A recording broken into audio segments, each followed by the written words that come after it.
Il y a des tonnes de choses étranges sur Mars. Des cuillères, des nouilles, des portes, et même des visages. Sont-ils vraiment juste des cailloux? Et par ailleurs, ce n'est pas la seule planète de notre système solaire qui soit remplie de choses mystérieuses. Découvrons-les ensemble. Récemment, on a découvert une chose étrange sur Mars qui s'apparente à un objet lisse, semblable à une cuillère. Il s'est attiré pas mal d'attention après avoir été repéré par le rover Curiosity de la NASA. La roche, avec son manche et sa tête arrondie, semble flotter sur la photo. Les internautes demeurent perplexes quant à ce que cela pourrait bien être. Certains plaisantent en avançant qu'il s'agirait d'une quille de bowling martienne, ou même d'un chausse-pied laissé par une civilisation extraterrestre. Mais Andrew Good, le porte-parole de la NASA, dit que ce n'est rien de si excitant. Il semblerait que ce ne soit qu'un rocher façonné par le vent au cours d'une longue période. Ce type de roche aux formes étranges est commun sur la planète Mars. On les appelle des ventifacts.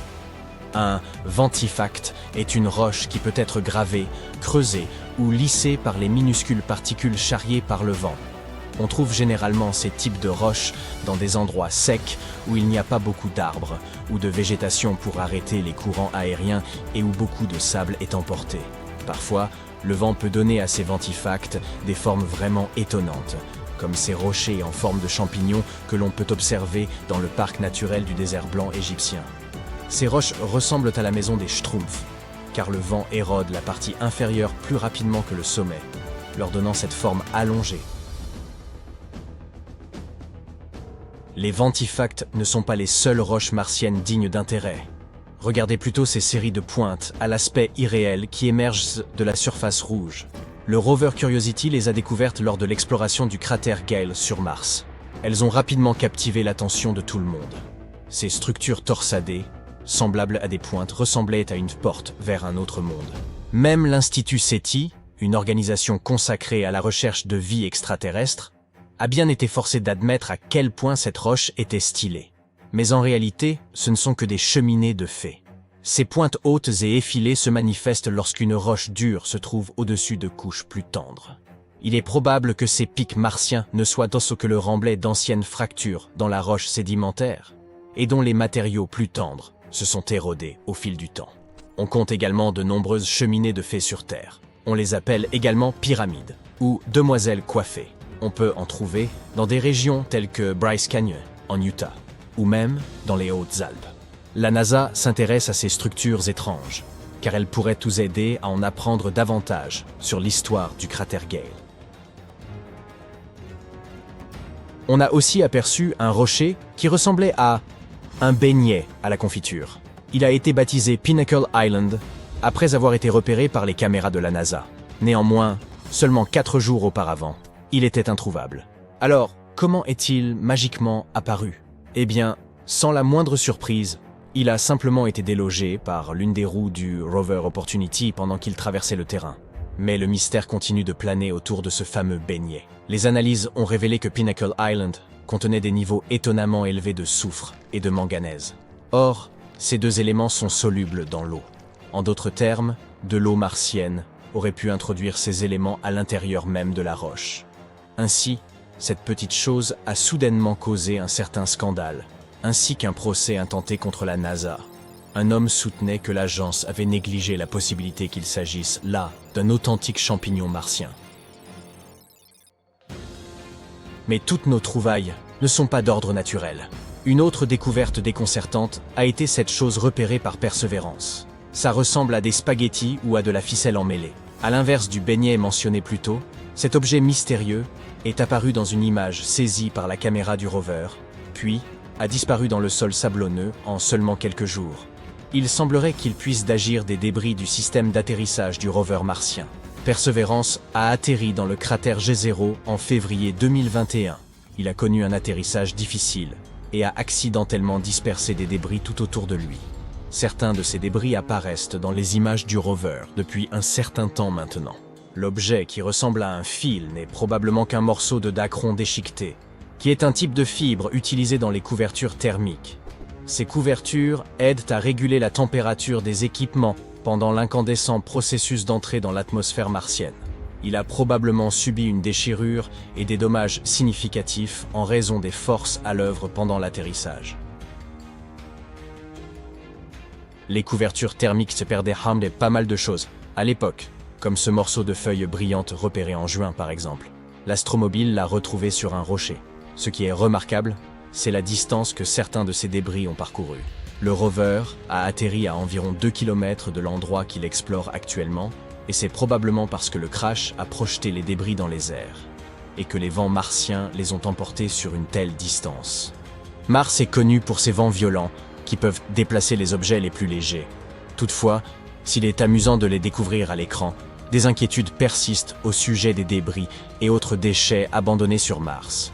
Nous n'avons même pas réglé ce problème sur Terre, et nous sommes déjà en train de le reproduire sur Mars.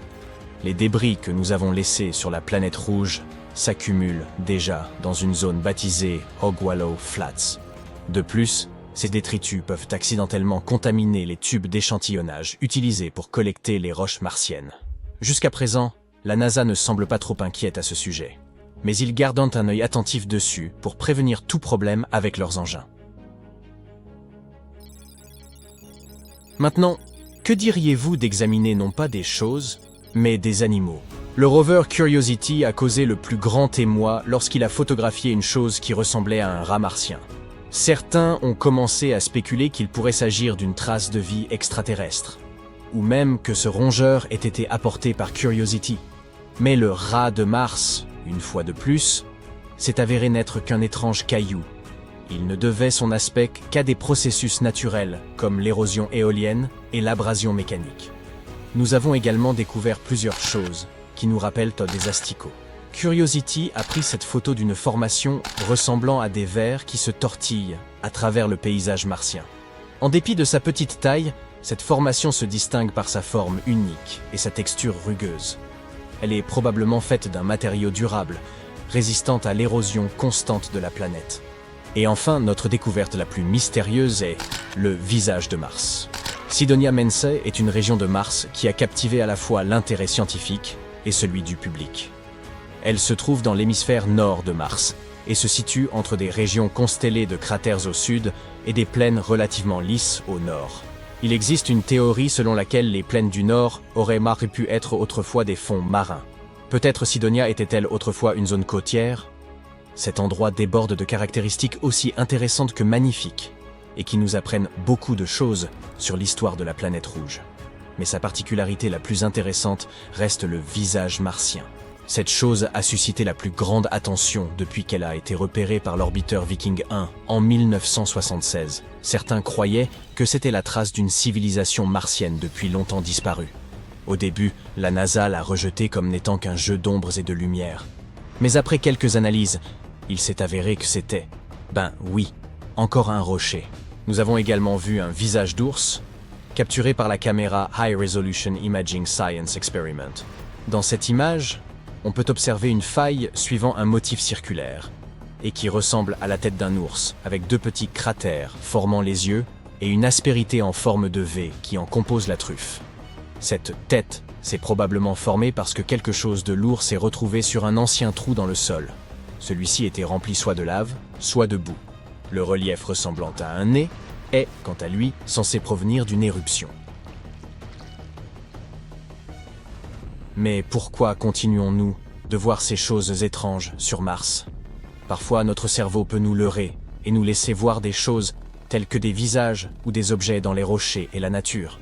Mais tout cela n'est qu'une illusion, appelée pareidolie. La pareidolie est un phénomène psychologique qui nous laisse voir des motifs ou des formes familières, surtout des visages, là où il n'en existe aucun. Cela se produit parce que lorsque le cerveau est confronté à quelque chose qu'il ne reconnaît pas ou ne comprend pas immédiatement, il essaie de se rappeler des choses qui y ressemblent le plus. Il perçoit ainsi des motifs, des textures ou des sons étrangers comme quelque chose de significatif et de reconnaissable. C'est pourquoi une chaise avec des vêtements dessus peut ressembler à une figure d'épouvante pendant la nuit. Cela vous fait également voir des visages ou des formes dans les nuages, ou déceler des sons reconnaissables et même des mots dans un bruit incongru. C'est une preuve fascinante de la complexité de notre perception. Mais nous devrions également nous prémunir contre cela, et ne pas trop laisser courir notre imagination. Comme la locomotive d'un célèbre conte, le rover Curiosity de la NASA a courageusement parcouru le cratère Gale, sur Mars, essayant de comprendre ce qui a bien pu se passer il y a des milliards d'années pour que cette planète devienne un désert rouge. Et il semblerait qu'il soit finalement tombé sur quelque chose. Alors que la vie semble aujourd'hui impossible sur Mars, il se pourrait qu'il y ait eu, à une époque très lointaine, un monde plus proche de la Terre, avec une atmosphère épaisse, de l'eau et même de la vie. Et il semble que les choses n'aient changé que récemment. Des études montrent qu'il y a seulement 3 milliards d'années, l'hémisphère nord de Mars aurait abrité un océan stable. Sur Terre, l'ère de l'Archéen battait son plein. Les volcans se déchaînaient et la vie faisait ses premiers pas. Et elle faisait peut-être aussi ses premiers pas sur Mars. Il ne s'agissait pas d'un désert glacé comme l'Antarctique. On y trouvait bien une étendue d'eau semblable à nos océans. Ce climat proche de celui de la Terre a prolongé la période d'habitabilité de Mars d'environ 500 millions d'années, par rapport à ce que l'on pensait jusqu'à présent. En d'autres termes, pendant un demi-milliard d'années, Mars était exactement comme notre planète, avec des conditions idéales pour l'apparition de la vie. Mais il s'est passé quelque chose qui a changé les choses pour toujours. L'atmosphère s'est raréfiée. Mars a perdu ses océans et est devenu l'endroit froid et désolé que nous connaissons aujourd'hui. Le mystère est resté entier pendant un long moment. Mais voilà que Curiosity est tombé sur quelque chose d'intéressant dans le cratère Gale. Un vaste bassin à la surface de Mars où, il y a des milliards d'années, l'eau s'écoulait librement. Il y a trouvé des carbonates qui pourraient bien nous renseigner sur l'ancien climat de la planète rouge.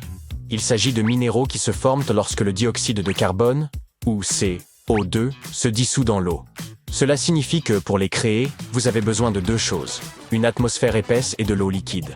Sur Terre, le CO2 est très important parce qu'il aide à piéger la chaleur du Soleil dans notre atmosphère. Cela permet à notre planète de rester suffisamment chaude pour que la vie s'y développe. Les plantes consomment ce CO2 lors de la photosynthèse et créent l'oxygène dont les humains et les animaux ont besoin pour respirer. Sur Mars, la présence de CO2 nous indique qu'il y avait bien là un système climatique fonctionnel.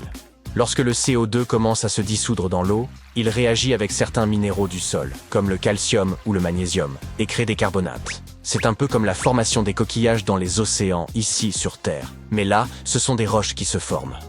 Et cette découverte est énorme. Ces carbonates sont en quelque sorte les fossiles de l'ancien climat de la planète. Ils contiennent des informations sur les conditions qui régnaient sur Mars il y a très longtemps. En les étudiant, les scientifiques peuvent en savoir plus sur le passé de la planète et remonter jusqu'à l'époque où il y avait de l'eau. Ils peuvent nous renseigner sur l'évolution de l'atmosphère martienne, nous montrer si l'atmosphère était chaude ou froide, s'il y avait beaucoup d'eau et ce qu'il est advenu de la planète en général. Heureusement, Curiosity peut étudier tout cela sur place. Il est équipé d'un instrument permettant l'analyse des échantillons et d'un spectromètre à laser accordable. Ils permettent aux scientifiques de mener l'enquête. Le premier est un mini-laboratoire sur roue. Il est capable de chauffer des échantillons de roches martiennes à des températures extrêmes. Ces deux fours peuvent chauffer jusqu'à près de 1000 degrés Celsius.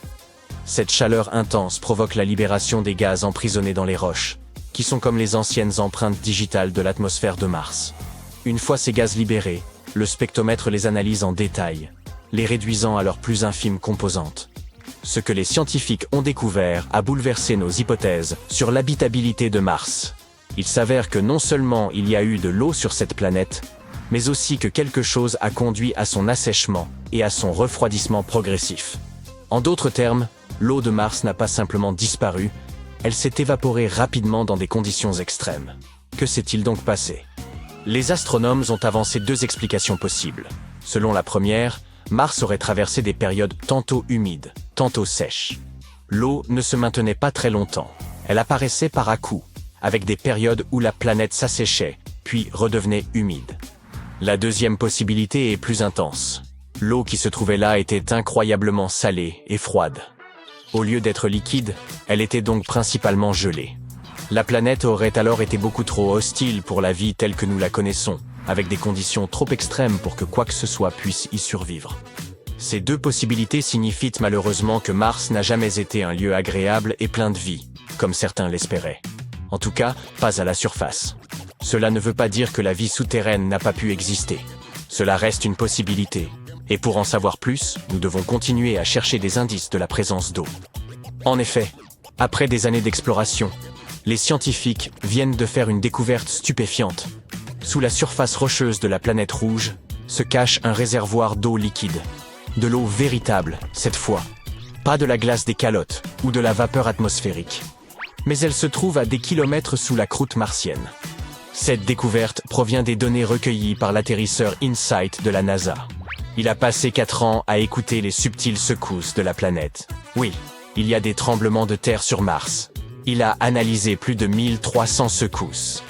Grâce à lui, les scientifiques ont pu cartographier la façon dont les ondes sismiques se déplacent sur la planète. Et ils ont ainsi découvert des poches d'eau liquide enfouies entre 9,7 et 19,3 km sous la surface. Pas un lac unique, mais plusieurs bassins. Ces méthodes sont les mêmes que celles que l'on utilise sur Terre pour trouver de l'eau, du pétrole et du gaz. Ils ont ainsi pu reconstituer le système souterrain martien. En effet, une partie de l'eau de la planète s'est échappée dans l'espace lorsque Mars a perdu son épaisse atmosphère protectrice. Cependant, cette découverte nous apprend que toute l'eau n'a pas disparu, mais qu'elle s'est simplement enfoncée dans les profondeurs du sol, où elle se trouve encore aujourd'hui.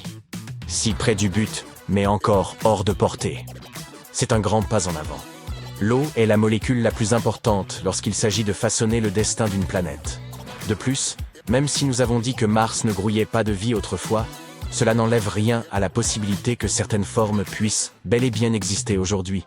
Si de l'eau liquide existe encore dans les profondeurs de la planète, des microbes pourraient-ils s'y cacher? La vie telle que nous la connaissons ne peut survivre sans eau liquide. L'idée de la vie sur Mars est donc devenue plus que jamais plausible. Mais il y a un hic.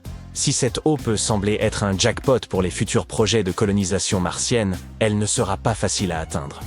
Dire que forer à 9,7 km de profondeur n'est pas une mince affaire est un euphémisme. Sachez qu'ici, sur Terre, le forage le plus profond que nous ayons réalisé est d'environ 12 km. C'était dans le cadre du projet Kola Super Deep Borehole. Et ce projet a poussé la technologie actuelle à ses limites. Chaleur intense, pression, panne d'équipement, tout y est passé. Sur Mars, ce serait encore plus fou. L'environnement y est beaucoup plus froid, l'atmosphère extrêmement ténue et l'infrastructure inexistante.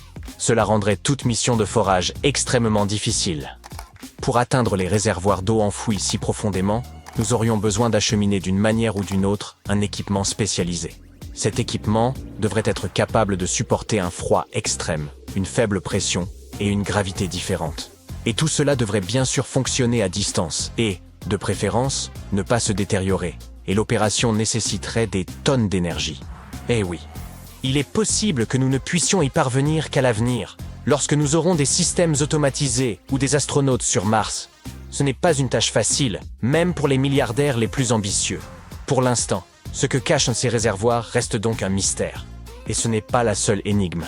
Comme nous l'avons mentionné, Mars cache l'un de ses plus grands secrets sous son pôle sud gelé. Un autre vaste lac d'eau liquide enfoui profondément. Un radar l'a révélé en scannant la calotte glaciaire de cette région qui porte un nom à coucher dehors. Il est étrange que l'eau soit restée liquide à des températures aussi basses. C'est probablement dû à la chaleur géothermique qui règne sous la surface. Et il pourrait y avoir de la vie là aussi. Ils envisagent donc de sonder d'abord ce lac, une opération beaucoup plus facile. Le travail de Curiosity est incroyable, et il continue de nous aider à éplucher les couches de l'ancien climat martien, nous livrant de nouvelles pièces du puzzle que représente l'histoire de notre voisine. Cela pourrait nous aider à éviter des erreurs similaires à l'avenir. Récemment, des scientifiques ont fait une découverte stupéfiante qui pourrait changer le cours entier de l'exploration de Mars. Apparemment, il y a des océans d'eau liquide sur la planète rouge. Donc, l'avenir semble prometteur. Nous pourrions utiliser cette eau pour soutenir les missions futures, et ensuite même nous relocaliser sur Mars, puisque nous n'aurions pas besoin de nous inquiéter de l'endroit où obtenir ce liquide précieux. N'est-ce pas? Eh bien, il y a un gros problème. Ces océans d'eau liquide sont à l'intérieur de Mars, si profondément enfouis que nous ne sommes pas susceptibles d'y arriver. Du moins, c'est ce qu'affirme une nouvelle analyse des données sismiques collectées par l'atterrisseur Mars InSight. D'énormes réserves d'eau liquide semblent être la meilleure explication pour certaines anomalies sismiques de la planète rouge. Ainsi, toute cette eau précieuse est hors de notre portée. Mais nous devons la trouver pour résoudre le puzzle de l'histoire aquatique de notre voisin rougissant et poussiéreux. Et la première chose que nous devons faire est d'identifier où se trouve l'eau et en quelle quantité la planète la cache. Maintenant, nos rovers s'affairent à la surface de la planète rouge, recueillant toutes les données disponibles sur la géologie de la surface de la planète. Et il devient de plus en plus évident que Mars était autrefois recouverte d'eau. De nombreux facteurs, des terrains martiens aux anciens lits de lacs asséchés et aux deltas, suggèrent qu'il fut un temps où la planète était assez détrempée.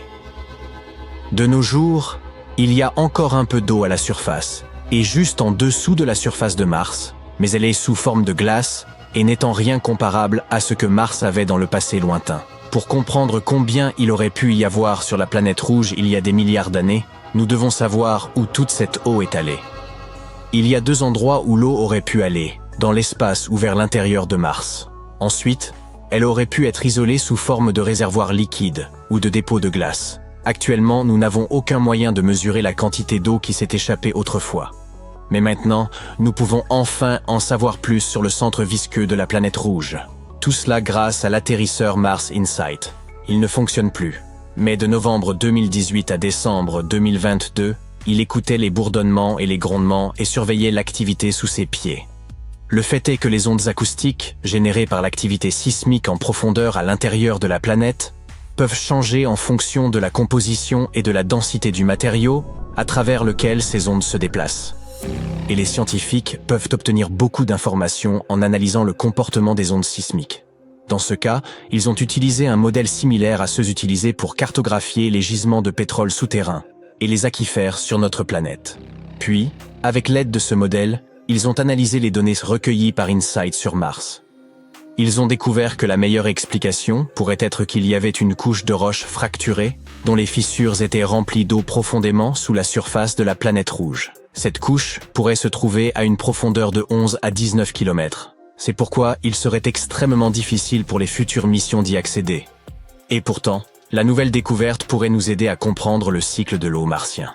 Confirmer l'existence d'un grand réservoir d'eau liquide peut nous donner un aperçu de ce que le climat sur Mars était autrefois, ou de ce qu'il pourrait être un jour.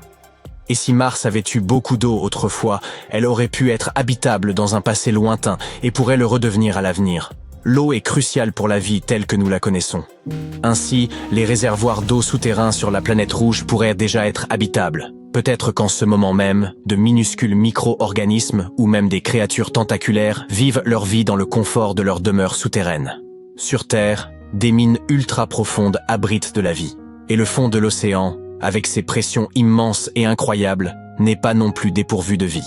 Jusqu'à présent, nous n'avons trouvé aucune preuve de vie sur Mars. Mais pour l'instant, il semble que cet endroit ait le potentiel de soutenir la vie. Les données d'InSight ont montré qu'il n'y a probablement pas beaucoup de glace d'eau dans la croûte supérieure de la planète, du moins dans la région autour de l'atterrisseur. Mais s'il s'avère qu'il y a une couche riche en eau plus profondément sous la surface et s'étendant autour de tout le globe de la planète, alors il y aurait suffisamment d'eau pour remplir les lits des anciens océans et même plus. Mars n'est pas le seul endroit en dehors de la Terre où il y a de l'eau ou où nous pourrions un jour trouver de l'eau. Prenons par exemple la bonne vieille Lune. Sur le satellite naturel de la Terre, on peut trouver de l'eau partout à la surface. Mais ce n'est pas l'eau que vous imaginez peut-être. Sur la Lune, l'eau reste principalement sous forme de glace, et elle est répartie de manière inégale. Par exemple, les pôles de la Lune sont des régions qui ne reçoivent jamais la lumière du Soleil. C'est pourquoi elles sont extrêmement froides. Donc, il n'est pas étonnant qu'il y ait beaucoup de glace là-bas. La glace dans ces zones est également souvent mélangée avec le sol lunaire et se cache profondément sous la surface. Ensuite, il y a Encelade, la 6e plus grande lune de Saturne. En réalité, elle n'est pas si grande, seulement 505 km de diamètre. En d'autres termes, cette lune est suffisamment petite pour tenir à l'intérieur de l'Arizona. Oh, nous devrions essayer cela. Fait intéressant. Lorsque la sonde spatiale Cassini est arrivée pour la première fois à Saturne, les chercheurs s'attendaient à ce qu'Encelade soit une boule de glace gelée. Mais ce qu'ils ont vu, ce sont des panaches de particules de glace et de vapeur d'eau jaillissant de geysers à la surface de la Lune. Il était clair qu'il y avait un océan massif entre le noyau rocheux de la Lune et sa coquille de glace. Ensuite, il y a la Lune de Jupiter, Europe. Les scientifiques pensent que ce monde est l'un des endroits les plus prometteurs du système solaire en ce qui concerne la recherche de nouvelles formes de vie. Cela s'explique par le fait qu'Europe possède un immense océan d'eau salée d'une profondeur allant de 64 à 161 km. Et même s'il se trouve sous une couche de glace qui serait probablement épaisse de 16 à 32 km, il est encore potentiellement habitable. Les astronomes croient que des panaches d'eau pourraient jaillir des fissures de la coque de glace et libérer le contenu de l'océan de la Lune dans l'espace. La température, la pression et la chimie sont très différentes sur Europe, et les astronomes ne savent pas encore comment la glace se comporte là-bas. C'est la principale raison pour laquelle ils n'ont pas encore déterminé à quelle profondeur ou quelle taille sont les réservoirs d'eau sur Europe et combien de temps ils ont besoin pour se recongeler. Mais parmi tous les endroits où nous pourrions trouver de l'eau dans l'univers, le plus bizarre est probablement l'espace ouvert.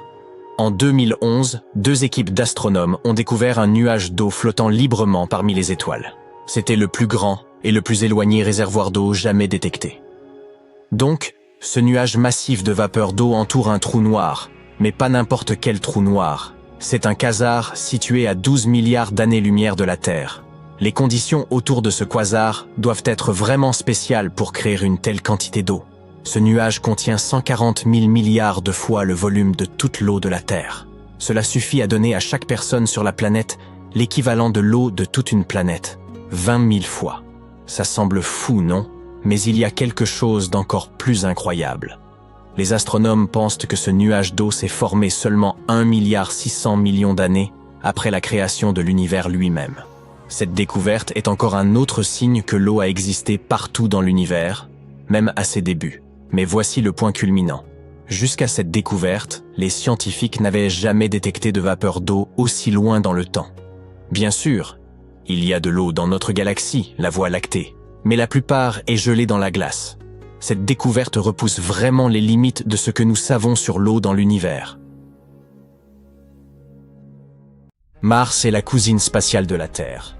4e planète de notre système solaire, elle fait environ la moitié de la taille de notre boule bleue. Elle possède également 2 petites lunes, Phobos et Deimos. Ces lunes ont la forme de pommes de terre. Phobos est un personnage dramatique qui se rapproche de Mars et prévoit un atterrissage en catastrophe dans une 50aine de millions d'années. Deimos est beaucoup plus calme et se tient à bonne distance de Mars. Mars a été surnommée la planète rouge, en raison de sa surface rouge rouille. Cette couleur était si vive qu'elle fut repérée par les astronomes il y a de nombreuses années. On peut même parfois la voir à l'œil nu dans le ciel, sous la forme d'un petit point écarlate. Cette planète a peut-être des allures chaleureuses, mais en réalité, c'est un désert très froid. Les températures peuvent y descendre jusqu'à 153 degrés Celsius. Mais n'a-t-elle jamais été qu'un désert rouillé? En fait, non. Les scientifiques pensent qu'il y a bien longtemps, cette planète était peut-être semblable à la nôtre. Voici Curiosity, le rover détective du Jet Propulsion Laboratory de la NASA. Les scientifiques veulent à coup savoir sur le climat, le paysage et les autres caractéristiques de la planète. Curiosity est un robot de la taille d'une voiture. Il pèse environ 900 kg. Il a entamé son voyage le 26 novembre 2011 et il a réussi à se poser sur Mars le 6 août 2012. À l'origine, la mission de Curiosity devait durer 2 ans, mais elle se poursuit encore aujourd'hui. Curiosity est en fait un laboratoire spatial sur roues. Il est équipé de caméras, de spectromètres, de détecteurs de radiation et de capteurs pour étudier l'environnement martien. En se déplaçant, Curiosity rembobine l'histoire de Mars. Au cours de sa mission, notre rover a découvert quelque chose d'incroyable. Des traces de lacs et de rivières datant d'une époque lointaine. L'endroit préféré de Curiosity pour s'amuser est le cratère Gale. Il s'agit d'une oasis martienne préhistorique où l'on pense qu'il y avait jadis de l'eau. Il y a une énorme montagne au milieu, le mont Sharp. Cet endroit est plus haut que 10 tours Eiffel empilées les unes sur les autres. Il contient des couches de roches qui renferment tout un tas de secrets. Récemment, les scientifiques ont repéré quelque chose de formidable en étudiant les données de Curiosity. Des fissures de boue. Qu'y a-t-il de si surprenant? Il ne s'agit pas de n'importe quelle fissure. Ce sont des messages du passé. Elles signifient que le sol martien s'humidifiait puis s'asséchait alternativement. Lors des phases de séchage, la boue du sol se rétrécissait et se fissurait, créant ces jonctions en forme de T. Il semblerait d'ailleurs que le sol martien ait connu plusieurs cycles d'humidité et de sécheresse. Cela se serait produit jusqu'à 10 fois. Ainsi, les jonctions ont pris la forme de fissures en forme de I. Lorsqu'un groupe de fissures en forme de I s'assemblent, elles forment un motif super cool, quelque chose comme un patchwork d'hexagones. On dirait des nids d'abeilles ou la peau d'un dragon. Chacun de ces hexagones a la taille d'un bonbon. Des cycles similaires se sont produits sur Terre, et ils sont liés à l'apparition de la vie. Lorsque l'eau s'assèche, elle laisse derrière elle des substances concentrées qui sont propices aux réactions chimiques.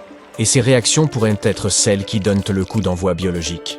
Ces hexagones existent depuis très longtemps, des milliards d'années. Cela signifie que Mars a déjà eu un climat semblable à celui de la Terre, et peut-être même de la vie. En fait, la planète rouge présente même des traces d'eau à l'heure actuelle, sous la forme de glace cachée au pôle. Mars possède un pôle nord et un pôle sud qui, comme sur Terre, sont des calottes glaciaires. Imaginez la calotte nord comme une grande crêpe glacée d'environ 1000 km de large. La calotte sud est un peu plus petite, environ 350 km de large. Mais sa couche de glace est plus épaisse, un peu comme une boule de neige dotée d'une solide enveloppe. Lorsque c'est l'hiver au pôle, la nuit est incroyablement longue. Il n'y a aucune lumière, et l'obscurité est glaciale. Pendant ces périodes, environ 30% de l'air se transforme en CO2 gelé, de la glace carbonique, comme celle que l'on voit souvent dans les films d'horreur. Mais lorsque la lumière du soleil vient réveiller les pôles, cette glace sèche se transforme à nouveau en gaz. Tous ces cycles de gel et de dégel produisent des nuages et du givre, comme sur Terre. Une fois, un rover nommé Opportunity a même surpris des nuages de glace d'eau. Mais cela ne signifie pas nécessairement que Mars était autrefois prospère comme la Terre. La vie a besoin de plus que de simples cycles d'humidité et de sécheresse pour apparaître. Elle a besoin d'une atmosphère adéquate et d'autres ingrédients spécifiques. Nous ne sommes pas sûrs que Mars disposait de tous ces éléments. Et même si c'était le cas, rien ne permet d'affirmer que la vie s'y est réellement développée. Mais cela soulève une autre question très importante. Mars a-t-elle un jour abrité de minuscules créatures vivantes? Curiosity n'est pas le seul robot à tenter de répondre à cette question. Il y a aussi un rover appelé Perseverance. Il tente de trouver des indices sur la vie martienne. Il creuse dans un ancien cratère martien, autrefois rempli d'eau.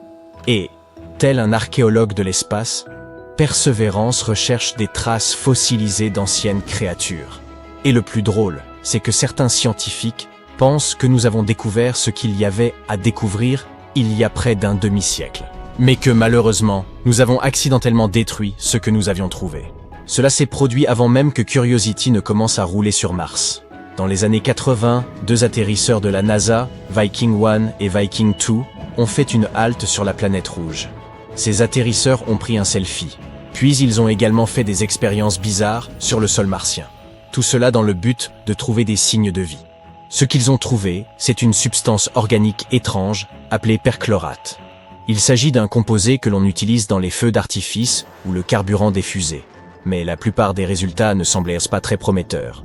Ils ont même mélangé de la terre avec de l'eau et des nutriments, espérant que s'il y avait des microbes martiens, ils se nourriraient de ces substances et produiraient des gaz radioactifs. Malheureusement, cela ne s'est pas produit. Voici maintenant le problème. Certains scientifiques pensent que l'eau ajoutée à l'époque a peut-être détruit ces petites créatures martiennes. Les pauvres microbes qui traînaient là ont soudain été aspergés d'un liquide bizarre. Une telle situation ne serait pas très agréable pour les microbes terrestres. Ils vivent à l'intérieur de roches et absorbent l'eau présente dans l'air. Verser de l'eau sur eux serait un véritable désastre. Alors, bien sûr, leur donner des nutriments après ça ne servirait à rien. Si vous avez survécu de justesse à un déluge, vous n'êtes probablement pas d'humeur à festoyer. Les cellules de ces hypothétiques créatures martiennes contiennent peut-être du peroxyde d'hydrogène, qui leur permettrait de survivre dans un environnement extrême. Si c'est le cas, cela pourrait expliquer les résultats des expériences. Les instruments ont chauffé les échantillons. Donc, s'il y avait du peroxyde d'hydrogène, il aurait explosé, éliminant les petites bêtes et détruisant instantanément leur environnement. Imaginez à quel point ce serait ridicule s'il s'avérait que nous avons accidentellement détruit les seuls signes de vie sur Mars. Idéalement, nous aurions besoin d'une nouvelle mission sur Mars pour tester cette théorie. Espérons qu'elle ne soit pas confirmée. Quoi qu'il en soit, le voyage n'est pas terminé. D'autres missions sont prévues pour Mars, et l'homme pourrait même un jour visiter cette planète. La prochaine mission est le Mars Sample Return.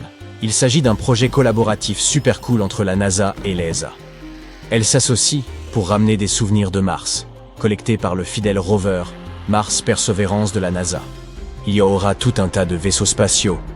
Ils travailleront ensemble pour ramener ces précieux échantillons martiens. Les échantillons devraient arriver sur Terre au début ou au milieu des années 2030. Mais nous n'allons pas nous arrêter en si bon chemin. Nos missions martiennes sont une sorte d'échauffement pour une aventure encore plus grande. L'exploration des lunes glacées de Saturne et de Jupiter. Ces lunes cachent des océans sous leur surface, et qui sait quels secrets ils recèlent. Mais qu'il s'agisse de Mars, de lunes glacées ou d'autres choses, notre quête de vie extraterrestre se poursuit. En outre, nous commençons lentement à trouver de plus en plus de matériaux organiques sur Mars. Et peut-être qu'un jour, nous trouverons enfin des microbes dans notre système solaire. Espérons-le et restons à l'écoute.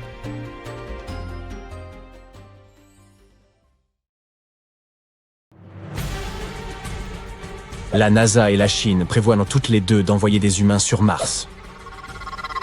Les deux agences spatiales s'apprêtent à lancer les premières missions avec équipage d'ici 2033. C'est-à-dire au moment où Mars et la Terre joueront au chat et à la souris. Et ce n'est pas tout. D'autres missions pourraient être lancées en 2035, 2037 et au-delà. L'objectif ultime est de construire un habitat martien pour l'exploration et la recherche future. Alors, comment vont-ils s'y prendre? Essayons de le découvrir. Se rendre sur Mars n'est pas aussi simple que de sauter dans une fusée. La distance entre nos deux planètes peut varier considérablement avec le temps, allant d'environ 573,27040 km à 4,2336 km. Et même avec notre meilleure technologie, il faut 6 à 9 mois pour se rendre sur la planète rouge. Ainsi, un voyage aller-retour vers Mars impliquerait de passer 3 ans loin de la Terre, de subir des radiations supplémentaires et de flotter en microgravité. Mais le Jet Propulsion Laboratory de la NASA a de bonnes nouvelles à t'annoncer. Des scientifiques travaillent sans relâche à concevoir une mission à architecture minimale vers Mars. Ils pensent que 2033 est l'année idéale pour réaliser cette mission. Voici ce qu'il en est. Tous les 15 ans, les planètes rocheuses, Vénus, la Terre et Mars, s'alignent parfaitement pour créer une zone cosmique idéale. La mission tirera le meilleur parti de cet alignement rare et effectuera une manœuvre d'assistance gravitationnelle épique en utilisant Vénus. C'est un peu comme si nous recevions un coup de pouce d'un lance-pierre planétaire. Nous accélérerons notre vaisseau spatial et réduirons ainsi la nécessité de produire notre propre propulsion. Le rapport évoque également des idées très intéressantes, comme l'utilisation de l'énergie nucléaire pour les moteurs des engins spatiaux et l'utilisation des ressources martiennes pour fabriquer des objets. Ces technologies pourraient accélérer les voyages spatiaux, protéger les astronautes des radiations et faciliter la vie dans l'espace.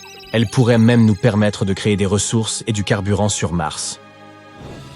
Voici donc comment se présente le projet. Dans un premier temps, nous lancerons le vaisseau spatial en direction de Mars. Il passera environ 30 jours en orbite haute, explorant et recueillant de précieuses données. Ensuite, il retournera sur Terre, en passant rapidement par Vénus. L'aventure durera donc environ 570 jours, soit 1,6 années. Et une aventure plus courte signifie moins d'exposition aux radiations. Il ne faut pas oublier que cette mission se concentrera sur l'orbite de Mars plutôt que sur le débarquement sur sa surface. Il s'agit simplement de préparer le terrain pour de futures missions d'atterrissage. Tout comme la mission Apollo 8 qui a orbité autour de la Lune avant l'atterrissage historique d'Apollo 11. Atterrir sur Mars en 2033 est peut-être un peu trop ambitieux en raison des contraintes financières, mais qui sait, si tout se passe bien, cela pourrait devenir une réalité.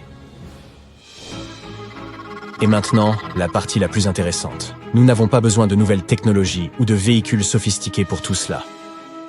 Nous utiliserons ceux qui sont déjà en production ou à l'étude dans le cadre du programme Artemis pour la Lune. Détaillons notre véhicule de mission martienne. Un grand puzzle composé de nombreuses pièces. Et devine quoi? Il a été assemblé par une communauté de passionnés de l'espace en 2017. En effet, ce ne sont pas les scientifiques qui ont commencé à le fabriquer. Mais aujourd'hui, il ne s'agit plus d'une simple idée fantastique. La plupart de ces choses sont déjà en train de se concrétiser, étant fabriquées ou planifiées par la NASA. Jetons donc un coup d'œil à ce concept. Tout d'abord, il y a le vaisseau spatial Orion. C'est le vaisseau qui emmènera l'équipage en orbite autour de la Terre et le ramènera sain et sauf à la maison. C'est une sorte de taxi spatial très sophistiqué. Et c'est peut-être le taxi le plus performant qui ait jamais existé. Il est équipé de 3 puissants étages de propulsion. Nous utilisons également un carburant spécial qui n'a pas besoin d'être ultra froid comme dans les films. Ensuite, il y a le Earth Departure Stage, l'étape du départ de la Terre. Il s'agit d'une partie importante de la mission. Elle nous aide à effectuer une poussée puissante qui nous enverra sur Mars. Ensuite, il y a l'habitat de transit martien. C'est là que l'équipage vivra et se détendra pendant son voyage vers Mars, comme dans une maison spatiale confortable avec tout ce dont il a besoin pour être à l'aise. Et enfin, l'étage de descente dans l'orbite martienne. Lorsque nous atteindrons Mars, cet engin impressionnant nous aidera à ralentir et à entrer dans son orbite en douceur. C'est notre expert en manœuvre. Même l'habitat de transit martien est en cours de développement et pourrait même être testé dans quelques années. Cela signifie que nous sommes sur la bonne voie pour que tout soit prêt pour notre incroyable mission sur Mars d'ici 2033. En d'autres termes, il s'agit de travailler avec ce que nous avons et de faire en sorte que les choses se passent bien. Parlons maintenant du calendrier du projet.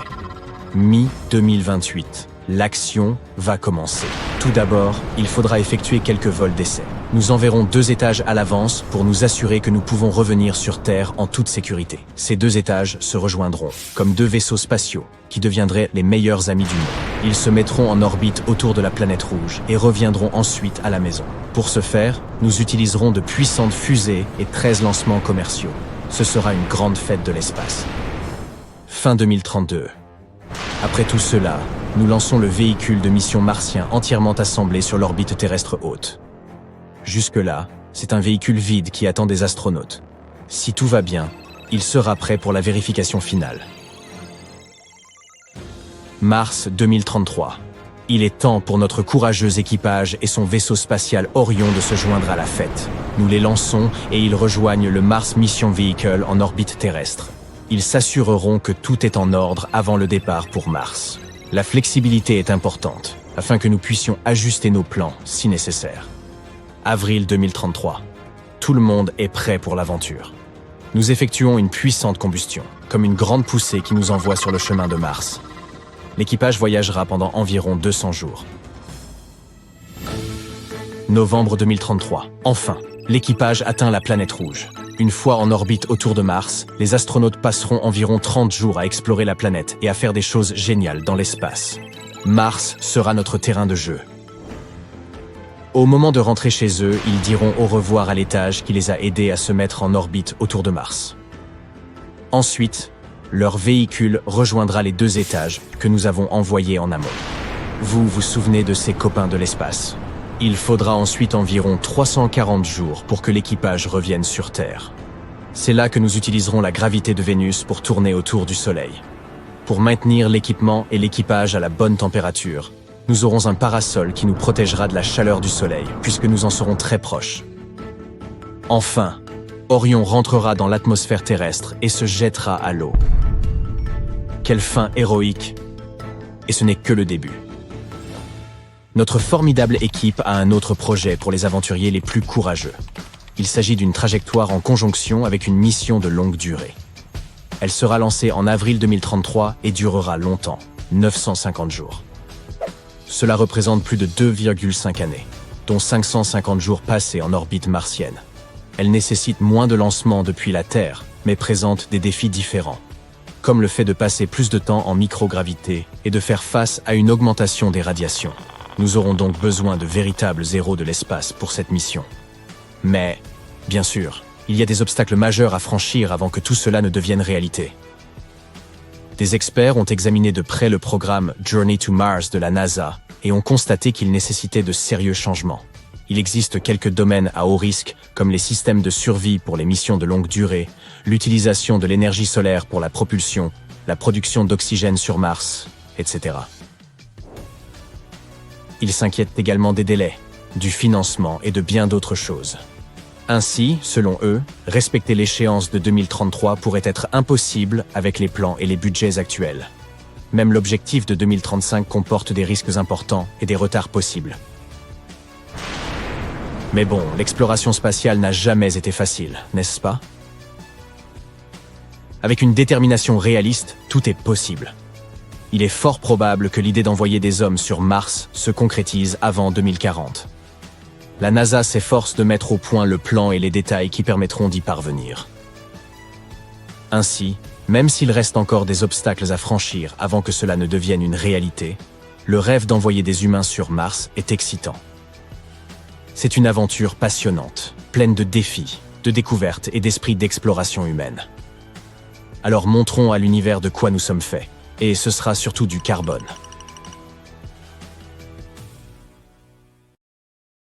Imagine que tu sois l'une des premières personnes envoyées pour explorer Mars. Alors que tu approches de la planète rouge, quelque chose d'étrange et d'effrayant attire ton attention. Là, oui, juste là. Ne ressemble-t-elle pas à une tête d'ours en peluche? Qui donc, pourrait bien avoir créé le museau d'un ours au beau milieu d'un cratère? Hélas, ou devrait-on dire heureusement, cette tête d'ours n'a rien de mystérieux. Il s'agit seulement d'un exemple frappant de pareidolie faciale. Il s'agit d'une tendance très humaine à distinguer des visages dans les objets du quotidien. Mais en parlant de cette découverte martienne, devrions-nous renommer le phénomène en pareidolie de l'ours? D'accord, regarde plutôt ça. Tu vois cette colline en forme de V qui ressemble à un nez. Ensuite, il y a 2 cratères qui ressemblent à des yeux. Enfin, une fracture circulaire, la tête entoure le nez et les yeux. Les experts pensent que ce visage a pu être créé lorsqu'un dépôt s'est déposé sur un cratère d'impact enfoui. Quant au nez, il pourrait s'agir d'une cheminée volcanique ou de boue, entourée de coulées de lave ou de sédiments solidifiés. Quoi qu'il en soit, ce cratère ressemble à la tête d'un ourson. Ça, on te l'accorde, mais grâce à IRIS, la caméra High Resolution Imaging Science Experiment de la sonde Mars Reconnaissance Orbiter, un autre des très nombreux acronymes de la NASA, nous avons pu observer beaucoup d'autres cratères bizarres sur la planète rouge, comme des visages souriants, un oiseau ou un éléphant. Tout d'abord, jetons un coup d'œil au célèbre « Visage de Mars ». Ces images ont été prises pour la première fois par l'orbiteur Viking en 1976. À l'époque, la résolution était évidemment très faible et l'éclairage se trouvait incliné. Ce qui a produit ce résultat qui a choqué les gens dans les années 1970. Un visage taillé dans la roche qui regarde vers la Terre. Cela signifiait-il qu'une autre civilisation sur Mars avait créé ce monument? Non. Regarde donc une photo du même endroit prise par l'actuel Mars Reconnaissance Orbiter. La résolution est bien meilleure, et le visage s'est miraculeusement transformé en une colline ordinaire. Ou encore, ce tout petit Bigfoot dont l'image a été prise en 2008. On dit tout petit parce que cette créature ne mesure que quelques centimètres. Et lorsque la photo a été prise, Bigfoot ne se trouvait qu'à quelques mètres de l'appareil. Et ici, un petit curieux a zoomé sur un rocher et a repéré quelque chose qui s'apparentait à un gorille. C'est ainsi que certains ont commencé à croire qu'il y avait des singes sur Mars. Oui, vraiment. Permets-nous de te présenter quelques autres exemples de créatures et de visages imaginaires de la planète rouge. La plupart d'entre eux proviennent d'une série d'images prises par la caméra Thémis. Elle se trouve actuellement à bord de la sonde Mars Odyssey, qui n'a besoin que de 2 heures pour accomplir une orbite autour de la planète rouge et qui transporte d'importants instruments scientifiques. Faisons maintenant la connaissance de My Happy Martian. Ce cratère de 3 km de large a été photographié en 2008. La chaîne de cratères suivante ressemble à une grosse abeille, avec ses ailes faites de débris d'impact. L'ensemble a probablement été créé par une météorite tombée à un angle très incliné, et qui s'est brisée en morceaux juste avant l'impact. Vois-tu ici un mammouth laineux ou un éléphant? Les coulées de lave d'une région de Mars ont imprimé cette image sur son sol rougeâtre. La région elle-même, appelée Elysium Planitia, est célèbre pour arborer les plus jeunes coulées de lave de la planète. Par exemple, celle qui ressemble à un éléphant s'est probablement formée au cours des 100 derniers millions d'années. Ah, ça ne me rajeunit pas. Parlons maintenant d'amour, ou plutôt de son symbole, le cœur. Tu aimes ces 2 cœurs à la surface de la planète rouge? Celui-ci est en fait le sommet d'une mésa soulignée par le gel environnant. Et cette forme de cœur-ci est due à un cratère d'impact qui a arraché les matériaux sombres de la surface et exposé un sol plus clair en dessous. Une partie de ces matériaux a probablement volé au loin, créant ainsi ce cœur. Et voici un colibri couvert de poussière. Peux-tu distinguer son long bec et sa tête? Les scientifiques ne savent pas exactement comment cette forme est apparue, mais ils pensent que l'érosion et le vent ont joué un rôle dans sa création. Les dépôts minéraux sombres sur ces dunes ressemblent à un loup hurlant à la lune. Et ici, vois-tu une série d'engrenages imbriqués? Et cette image-là ressemble à la lettre T, n'est-ce pas? Ces fractures à angle droit ont été créées par l'étirement tectonique de la croûte martienne. Penses-tu que nous pourrions découvrir d'autres lettres de l'alphabet sur Mars? Pourquoi pas, après tout? Et maintenant, que dire d'une autre chose étrange que les astronomes ont remarqué à la surface de Mars? Est-ce que c'est la porte de la maison de quelqu'un? C'est le rover Curiosity de la NASA qui a transmis cette image à la Terre. Elle est devenue virale. Parce que cette formation juste ici, tu vois, ressemble à s'y méprendre à une porte. Malheureusement, les scientifiques, fidèles à leur esprit cartésien, n'ont pas tardé à nous décevoir. Ils ont avancé qu'il s'agissait simplement d'un élément naturel du paysage martien. Plusieurs indices leur ont fait penser qu'il ne s'agissait pas d'une véritable porte. Par exemple, l'ouverture est minuscule, à peine 1 mètre de haut. Ils sont persuadés que ce que nous prenons pour une porte n'est en fait qu'une anfractuosité dans la roche créée par des forces naturelles, comme le vent et l'érosion. Si tu regardes la roche de près, tu remarqueras peut-être des strates, c'est-à-dire des couches de limon qui ressortent parce qu'elles sont plus dures que le matériau qui les entoure. Ces strates plongent ici, à gauche, et un peu plus haut, à droite. Elles sont probablement apparues, il y a environ 4 milliards d'années, dans le lit d'une rivière, ou une dune, balayée par le vent. Depuis que ces strates sont devenues invisibles, les puissants vents martiens les ont encore plus érodées. Et regarde plutôt ça, tu vois ces fissures? C'est ainsi que les roches se dégradent sur la planète rouge. Cette petite grotte s'est probablement formée lorsque plusieurs fractures ont traversé les strates. Un rocher assez gros a pu s'effondrer sous son propre poids, et c'est ainsi qu'est née l'ouverture en forme de porte. Cette théorie semble tout à fait plausible, car même si la gravité sur Mars n'est pas aussi forte que sur Terre, elle l'est tout de même suffisamment pour accomplir cela. D'ailleurs, tu vois ce rocher à droite de l'ouverture? Il présente un bord vertical étrangement lisse. Ce doit être lui le responsable, et il s'est probablement affaissé il n'y a pas si longtemps. Mais la planète rouge n'est pas la seule à pouvoir se targuer de ces formations inhabituelles. Prenons par exemple cette comète. Cette image a été prise par la sonde européenne Rosetta en 2014. Vois-tu un visage sur son côté droit? Ou prends encore la Lune. Voici son célèbre lapin. Il est assis à l'envers, les oreilles dirigées vers le bas. Certains voient aussi un homme sur la Lune. Il peut s'agir de son visage ou de son corps tout entier. Si quelqu'un distingue la figure humaine dans son ensemble, il aura généralement l'impression qu'elle porte un bâton. Parfois, il s'agit d'un crapaud. Pour le repérer, il suffit de regarder en haut à gauche de notre satellite. Le crapaud est tourné vers le haut, tu vois? Maintenant, regarde cette étoile à neutrons qui tourne sur elle-même. Un tel astre est le noyau effondré d'une étoile gigantesque d'une masse totale de 10 à 25 masses solaires. À l'exception des trous noirs et de certains objets hypothétiques, comme les étoiles à quarks ou les trous blancs, les étoiles à neutrons sont les objets stellaires les plus denses et les plus petits que nous connaissions. Quoi qu'il en soit, revenons à cette étoile en particulier. Comme tu le vois, cet objet spatial situé à 17 000 années-lumière de la Terre est entouré d'un nuage de particules énergétiques. Cette image, prise par Chandra, le télescope spatial à rayons X de la NASA, est parue en 2009 et est rapidement devenue virale. Tout cela parce que de nombreuses personnes ont repéré une structure ressemblant à une main au milieu de toute cette matière spatiale en suspension. La NASA a expliqué que l'étoile tournait à une vitesse prodigieuse et qu'elle projetait de l'énergie dans l'espace environnant. Cela crée des structures complexes et intrigantes, comme la grande main cosmique que tant de gens voient ici. Observe maintenant la nébuleuse de la tête de cheval dans la constellation d'Orion. Il s'agit d'un nuage sombre et glacial de poussière et de gaz qui a été observé pour la première fois en 1888. Cette ombre est sculptée dans la poussière même. À la base de la nébuleuse, on compte de nombreux points lumineux. Ce sont de jeunes étoiles en cours de formation. Observe plutôt cette étoile extrêmement brillante en haut à gauche de la tête de cheval. Son rayonnement est si intense que l'étoile commence à éroder le nuage qui l'entoure. Cela signifie que dans des millions d'années, la nébuleuse pourrait ne plus ressembler à une tête de cheval. Nous, on ne sera plus là à ce moment-là. Enfin, le très grand télescope de l'Observatoire européen austral a capturé une image dans laquelle on peut observer la collision de 3 galaxies différentes.